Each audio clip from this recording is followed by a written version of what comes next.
Oso gaizki pasatu aurreko aste osoa. Bai, justo gainera, erdi gaixotu egin nintzen pixkat, gero beldurrakin, ez da zer, urduritasunak kontrolatu nahian edo.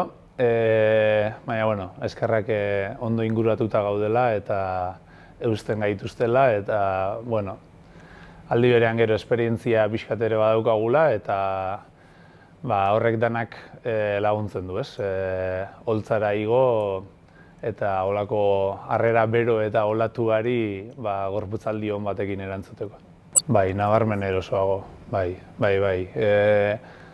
Alde batetik suposatzen dut esperientzia ere izango dela, gero beste alde batetik, azkenengo denboraldian plazan bertan ere ikusten nintzelako sendoago bezala, edo egin nahi nuenetik gertuago.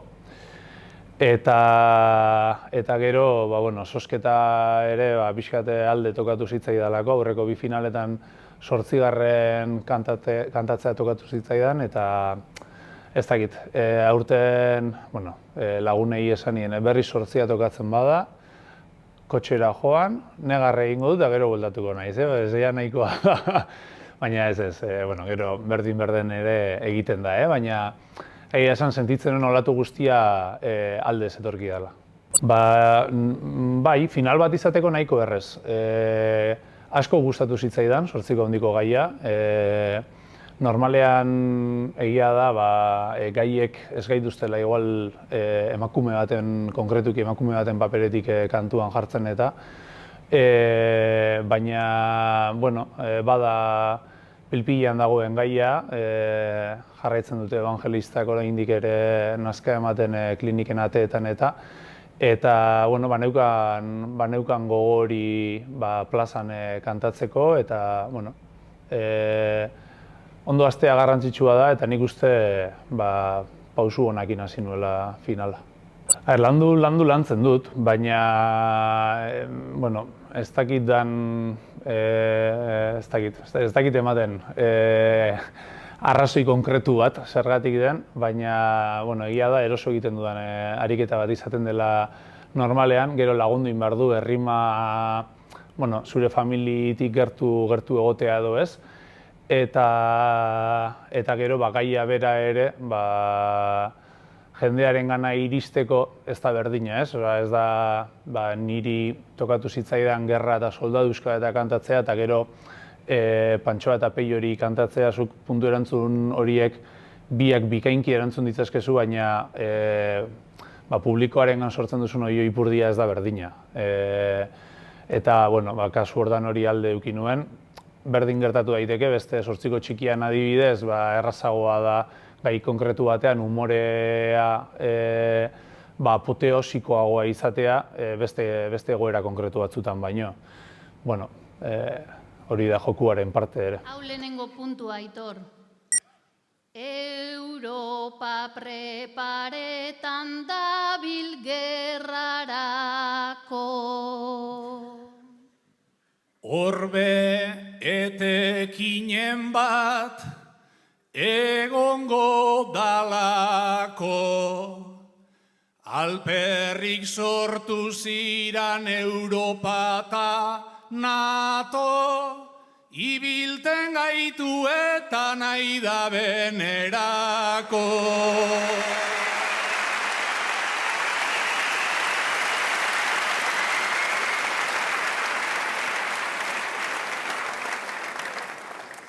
Bigarrena orain, soldaduzka barriro ipini nahi dabe. Justua armagabetu, gaituenean goitabe. Barriz ein nahi gaitue, arma baten jabe. Pentsaixue bibider bada espadabe.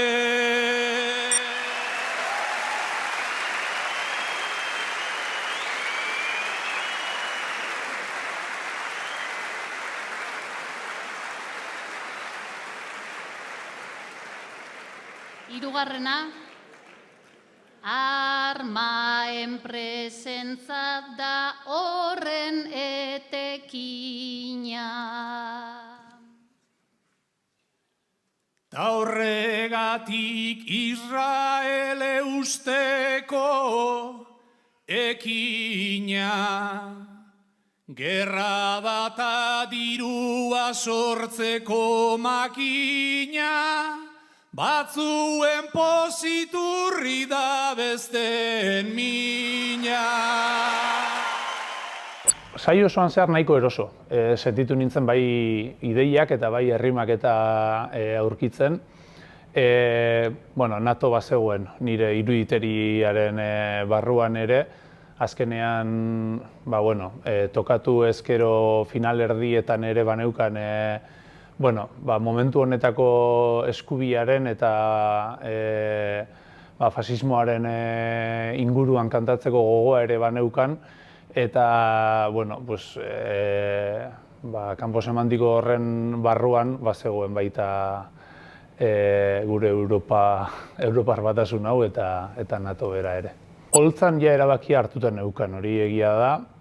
Finalerdiak bukatu eta gero, bi bederatziko txikiekin oso eroso sentitu nintzen finalerdietan, eta baneukan ausardi puntu hori erabiltzen jarraitzekoa, baina aldi berean egia da finaletako gaiak oso zorrotzak eta oso zehatzak izaten direla, eta bederatziko txikiak zehaztasun hori are zehatzago eramatea behartzen duela. Orduan, pasan nituen 3-4 egun alternatibak baloratzen, baina bertso eskolako kideek eta gertukoek eta esate zidaten, orain arte ondo atera bada eta bertso eskolan ere ondo ateratzen baldin badabil,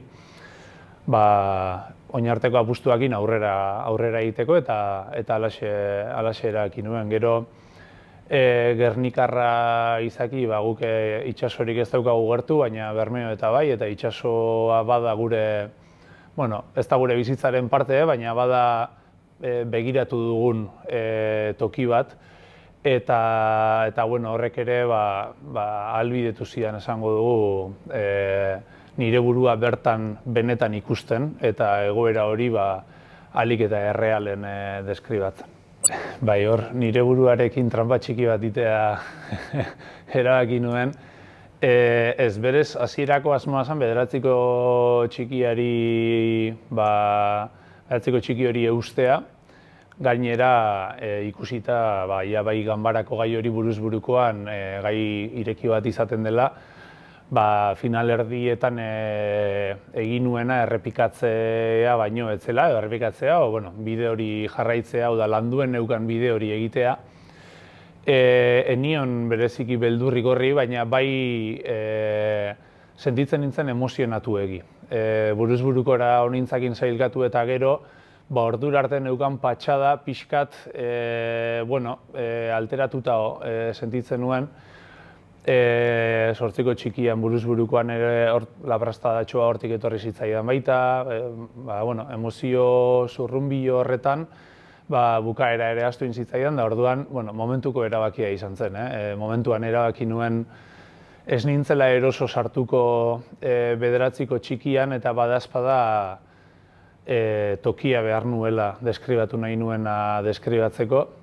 Hemen denbora gehiegi pasa dute hau dena azaltzen, eta han nahiko 10-15 segunduko kontua izango zen, honintza ganbarara joaten behar izan zuen denbora hortan, ibili nintzelako balorazioa egiten. Ez dakit gehien landu dudana, segurazi egin ofiziotan gehiago egin dut, baina, bertsotan hobetzeko nola entrenatzen den eta libururik ez dago, eta hobeak direnei galdetuta ere ez dakite ondo erantzuten, orduan egia da, ez dagoela bide horri bat emanda edo ez, jarraitzeko, eta ofizioetako entrenamentuak eginez landu izan ditut gehiago, eta bakarkakoa egia da zeri kantatu nahi diozun eta zek mugitzen zaituen, horretarako ze rima behar dituzun, hori lantzea badagoela eta hortan trebatu naizela. Eta uste dut, badaukat pos hori, trebatu dudan hori emaitzetan ikusi dela, ikusita.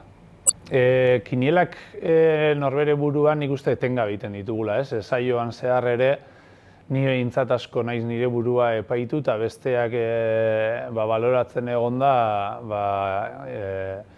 tokia ikusten joatekoa eta finaletan ganbara tarte horretan, atsedenaldi horretan, norbere kinielek ez dakit eraman da edo beti begira batzu gurutzatu eta beti izaten zu, zu adiz, ez dakit zer, ikustezu norbait relajatzen dela, kafe bat eskatu duela edo zerbeza bat eskatu duela, eta, igual tragotxo bat eman, baina adiz, hortz daude, ez dakit zer, eta aurten, egia da, momentu batean, gela barruan geundela, eta elkarri begira da gurutzatzen, eta oso ondo jakin gabe ere zein izer esan, gero sailkapenean ere ikusi da, hor 10-11 puntuko aldean jende asko dagoela ere, orduan horrek esan nahi du, finala oso ona joateaz gain, oso orekatsua ere joan zela.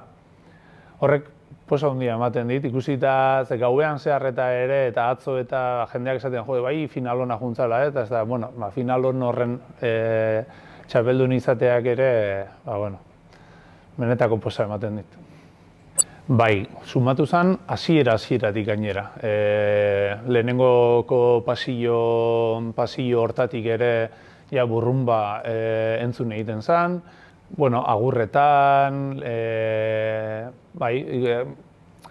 polita izaten da zuk uste duzunean asmatzera zoazela edo asmatu duzunean jendeak zurekin batera asmatu duzun bertso hori ospatzea, ez?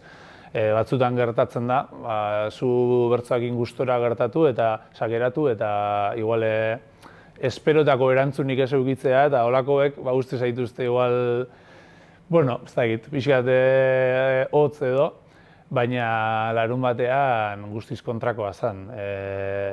Zer pixka asmatu orduko jendea ja bazetorren gainera eta nik uste dut horrek lagundu egiten duela orokorrean, ez? Behintzat, bertzotako sormenean nik uste dut beharrezkoa dela baikortasun puntu hori, ez dut, ideologikoa, baina bai gorputzaldiz esan nahi dute. Triste zaudenean eta edo goibel edo bolada txar bat pasatzen baldin bazabiltza zaila da olako final batzuekin edo orokorrean sormen prozesuarekin konektatzea. Igual abeslariak eta bestelako genero batzuetan igual konektatzen dute min horik analizatzeko edo, baina gurean nola komunikazio hori bultzatu behar da jendea bero dagoen eta nik uste dut garrantzitsua dela guk ere baikortasun horrekin bat egitea eta konexio hori sortzea eta hori larun batean evidentea zen, begibistakoa zen. Bai, esango ni ez naizela bertsolari bezala. Bertso eskola arautua jaso genuen Jo Lopategiren eskutik, LH 5. mailan edo suposatzen dut. Eta gerora ez naiz bertso eskolan aritu, baina Ibai Amiategi aurten ere finalerdietan egon den Ibaiekin, gu 2 urtetatik klasekoa gara, kuadriakoa gara, laguna handia gara, eta horretaz aparte bertsozaleak ere izan gara umedatik. Gure etxean amona ere bazan eta berak ere inguruan ere edukiko ditu. Baina bai, hasi ginen, esango nuke, batxilergoa bukatuta edo unibertsitateko lehenengo bigarren urte horietan edo, ez dute zehazki gogoratzen noiz, baina bere amonaren etxean bertzotan, ustez bertzotan, bateak izartan arituko ginen, baina bai, hasi ginen, zaletasunetik esango nuke gehiago, normalean markatuta dagoen ibilbide horretatik baino, eta gero egin genuen saltoa Lili bertso eskolara, eta bai hortutik aurrera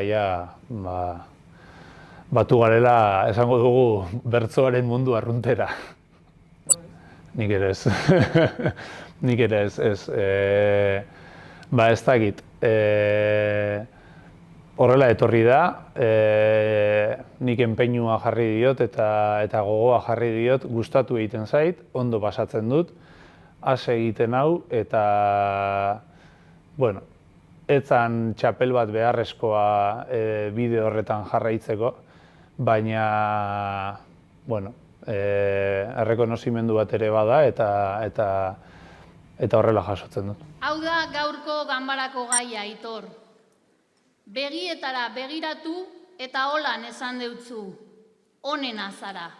Urte bete da lagunok, juerga asmoz gengo zala, barratik neure begiak, zuregan neuko zala. Nigana hurbildu zinen, esanez bazatoz ala. Eta nik bai hitz totelez, bota neutzun diosala. Ordutik gurutzatu dut, sarri zure txeko zala, ta elkar itxatxi gara, nola leioei kresala. Gaur onena zara esanez, laztandu deustazua zala. Guzurra dala jakinda, ta egia balitz bezala. Bikotea eukidozu, urte honetan barrena, ez edo nolakoa be, alikta estandarrena. Eta guk ondo dakigu, zer dan horrek dakarrena. Ni nazela noiz behinkako, bera doala aurrena. Neroneko nartua da, eroan dodan kondena. Gaur bezirriak amaitu, ta esan dozu zeu onena. Naiz jakin begiek bere, guzurra esaten dabena. Hemen ninaz begioi, sinistu gura deutzena. Naiz eta saiatu kartak, berba gozoz mozorratzen. Hemen argi ikusten da, nor dan lehen ta nor atzen. Naiz eta saiatzen azen, luzeagoan kolpatzen, bero alditik arago, ez zaitut inoz topatzen. Egia esan gatxea da, zu gazolan harremantzen, zertan hasiko gara ba, gure artekoa zailkatzen. Zer dan ona, zer dan txarra, alperrik aitatzen. Igual neuk ikasi behar dut, neure burua maitatzen. Ni saiatu gaur egun asko saiatzen naiz doinuei erreparatzen eta doinu horiek eramateko moduari ere erreparatzen. Esango nuke bederatziko txikian egiteko autua ere tonalidadetik etorri zela, gero kasi ez, baina ohartu nintzenean zenbateko zaila izango zen, igual beste aukera bat ingo banu, eta egin nituen badazpada, baina egia da bai nik doinuei asko erreparatzen dira dela, oso kontziente naizela zein doinurekin nagoen eroso eta zer transmititzen dudan, eta aukeraketa hori modu kontziente batean egiten dudala, bai doinu batzuk hartzeko eta bai beste doinu batzuk albo batera uzteko. Ez zaizkidalako gustatzen, doinu asko daude gustatzen zaizkidanak, eta propio erabiltzen ez ditudanak uste dudalako beste ahots batzuetan edo hobeto gelditzen direla, eta besterik gabe. Osorik ez, baina baneukan kantatu nuenaren zatitxo bat prestatuta, gero holtzan pixkat moldatu ere egin nuen, baina aurten esan duzun bezala 3. finala izan da, eta aurreko bietan txapeldunaren agurra pentsatu gabe. Joan nintzen pentsatu gabe, ez da baloratu gabe pentsatu behar nuenik. Eta aurtengo esango nuke irabazi handietako bat bai izan dela nire burua ikustea etxean koadernoan txapeldunaren agurra irudikatzen edo, ez?